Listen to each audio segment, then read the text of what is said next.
Right now, hello and welcome. We're in the city of Vienna. This is the most beautiful city I have ever visited, I promise. It's absolutely stunning.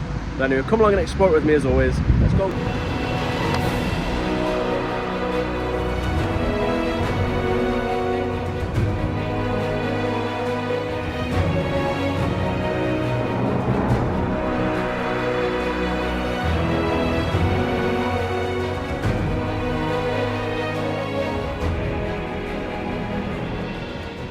Now, before we arrived to the breathtaking Vienna, I spent a couple of days exploring the wonderful city of Salzburg, the birthplace of Mozart, nestled snugly at the base of the unfolding Austrian Alps. But before setting my sights on Vienna, I couldn't miss the chance of a day trip to see Austria's world-famous lakeside town, Hallstatt. It honestly blew me away, and to have the whole place seemingly to myself was nothing short of magical. Enchanted by its beautiful colours and mountainside panoramic views, the standard was set high for the next day, when I set off for the 3-hour cross-country train ride from Salzburg to Vienna. We can finally begin our adventure in Vienna together. Alright, so here we are. I have just arrived in Vienna. Just checked in at my hostel there, so we're pretty much all ready to explore. But there is a lot to do, and I've only got about a day and a half. So it's going to be busy. Thankfully, the sun has just started to come out. I think it was raining or cloudy at least earlier. And already, wow, you can see we've got some stunning buildings over there. But I've got a big long list for like 12, 13 things on. So like I said, we're going to race through them. It's going to be very busy, but beautiful too. Looks absolutely incredible. So let's go.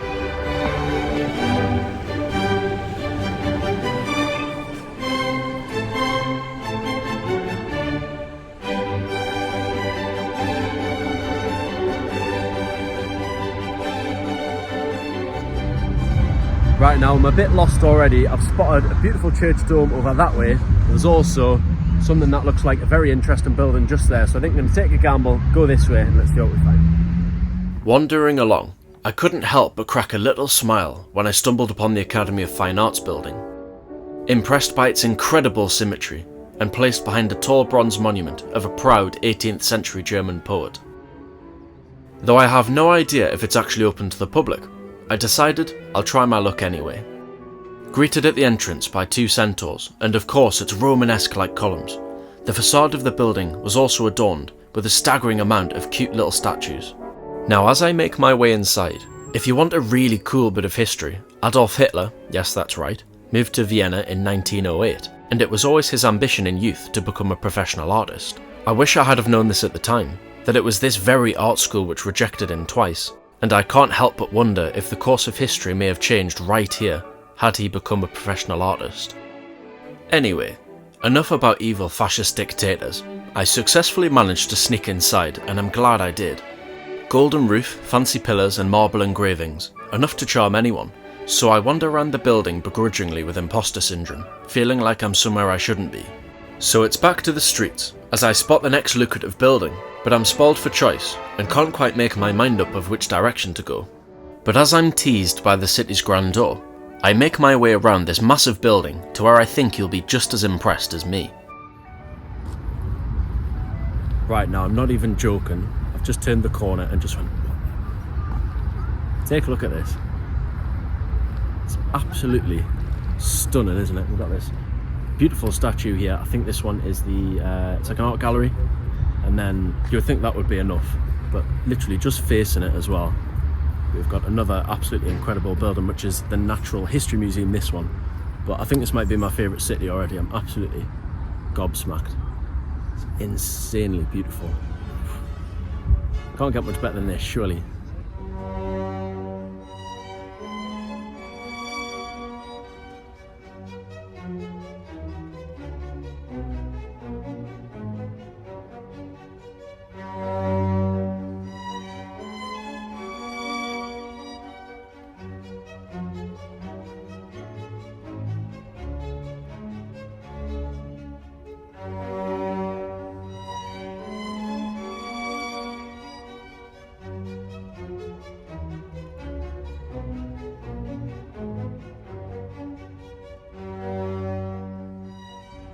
Right now, believe it or not, I have just paid 21 euros to go into this museum.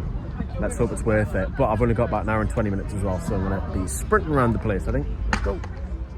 Heading inside, I was honestly a little pissed off at having to pay a ludicrous entry fee of €21. I don't think I was even interested in going inside at this point. But upon entry, it quickly started to make sense. Welcomed by this beautiful grand entrance hall, I was blown away already. From the floor to the pillars to the ceiling, I am swallowed up in a world of artistic magnificence and lost for words. But it gets even better. Straight ahead from the entrance is a staircase which seems as though it could have been sculpted by the gods, emanating this otherworldly aura. And the main centerpiece, in pristine marble, depicts the Greek mythological hero Theseus slaying a centaur. And what's also really cool is that this sculpture was actually commissioned by the French conqueror Napoleon. And to be honest with you, I didn't really get a chance to see any of the exhibitions because the building itself was just something else. But despite the ridiculous entry fee, I'd still say it's well worth a visit inside. There are also so many other museums in Vienna which you can visit, which I didn't have time to see myself. Anyway, there's some great artwork and plenty of other sections to explore, which I'll either just leave to your imagination, or for you to explore when you come and visit for yourself. Anyway, that nicely rounds off the end of day 1. Let's carry on in the morning.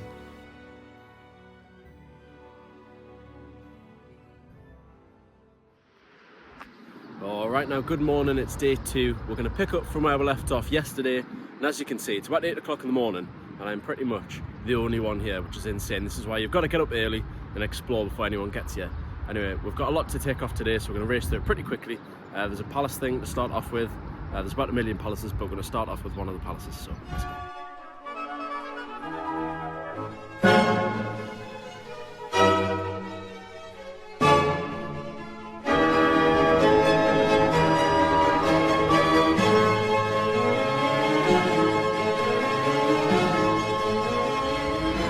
Right, and I know this is a big statement, but I think this must be the most beautiful city I have ever visited. And I've been to quite a lot now, but everywhere you look, the buildings are just insane, like next level. But anyway, we're going to head into the Palace of Justice because it looks really nice inside there, so let's go there. So now, it's time to explore the wonderful Justice Palace, where upon entering, the columns interestingly look a bit like the chimney cakes you get in Prague. And after a quick security check, the building was pretty much empty on an early Wednesday morning. The satisfyingly splendid symmetry was really a sight to behold. And believe it or not, anyone can get in for free. You just have to go through a quick round of security. And by now, I'm really starting to realise that the architectural beauty of Vienna is just on a whole other level. But there's still plenty more to see, so the wandering continues until just round the corner I stumble upon the Austrian Parliamentary Building. And to be honest with you, I'm running out of adjectives to describe this city. But there was something not so far in the distance which really caught my eye. Glorious Gothic stonework begging to be explored. Now this is insanely big for a city hall, isn't it? Anyway, I walk through the lovely arched doorway, making my way into this vast open courtyard, which anyone can just walk in and take a look. But really, I want to get inside, though there doesn't seem to be any information about how to get in, or if I can. So I stroll around inconspicuously, searching for an entry point. Eventually, I find a door which brings me inside, and makes me feel like I've managed to sneak inside Hogwarts or something. With no idea of whether I'm actually meant to be in here or not, I quickly find out that I'm not. Feeling severely out of place, it turns out I've gatecrashed some sort of school careers fair, but it seems I've actually been quite lucky. You can usually only get in with a guided tour, and I'm sure it'll probably come as no surprise to you that the interior was certainly worthy of the grand and lavish exterior. Anyway, it's unfortunately time to move on. It's back out onto the streets and aimlessly wandering, blown away by the extravagance of this city. And then I'm hit with the sad realisation that I really needed more time in Vienna, to take it all in, but to also properly explore the many sights and things to do in Vienna. Unfortunately, I'm a little worried I haven't been able to do this city justice, but hopefully I've at least been able to portray the insane architectural beauty of this city. And as for food and culture, well, you probably shouldn't be taking advice from me. Now, after casting aside the heavy feeling of shame and judgment, surprise surprise, I pass more pretty buildings, but perhaps more importantly, the Berg Theatre, which has played a huge part in Vienna's rise as the soul of theatre and performing arts. I did try my luck at having a look inside, but that's reserved for guided tours and performances only. But I think something you should really consider doing is going to see a theatre, opera or classical music performance somewhere in the city. I wish I could have done so myself, provided I had more time and a bigger budget. Anyway, I'm gonna shut up for a bit now and show you a few more things I saw while exploring.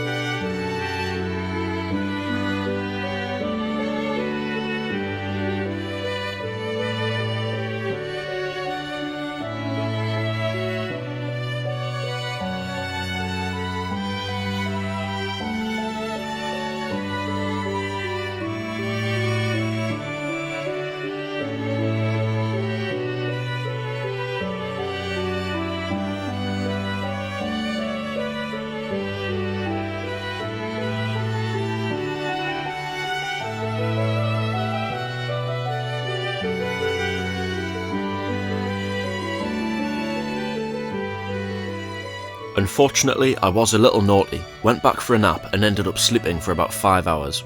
So I quickly headed out just before sunset and saw a few more things.